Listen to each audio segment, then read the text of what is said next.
最近这几年，国军人力欠缺的问题，众人拢真关注。立法院的资料显示，过去这4年，志愿役的阿兵哥甘愿赔钱，嘛要提早退伍的有12000人，差不多4个人内底就有1个人。国防部回应讲，已经有调整待遇，增加因留落来意愿。嘛有退役的军官讲，这有可能甲退伍制度持续变动有关系。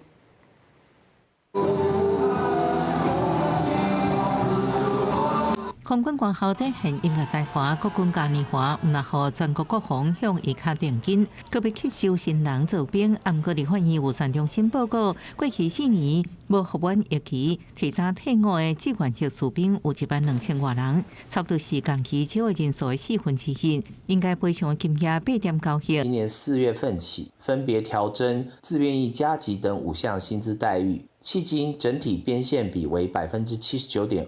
国防部回应，今年开始执行行政法管理甲开源节流等做法，要调整待遇来增加留下意愿。退伍军官就有评分析，每4个名志愿役士兵内底都有1个人赔钱走人。志愿役提早退伍问题由原的恶化，除了无适合的问题，也可能甲退伍制度一直在变动关系。招生简章里面的说明就已经定下了所谓的这个退伍的规划，但是后来如果政府按照当初的一些契约规范里面做了后续的调整，那事实上会产生这个现役人员的疑虑。因为军人年金，即马规定爱等消费者物价指数累计成长率达到正负5%，才能启动退休金甲非常年金调整。国民党立委齐卡心又好提案修法，爱改做累计成长率达正3%就调整。就有民建议，爱考虑政府长期财政启动延长期的法案，唔通互政策一直改，冲击军人的信心。记者综合报道。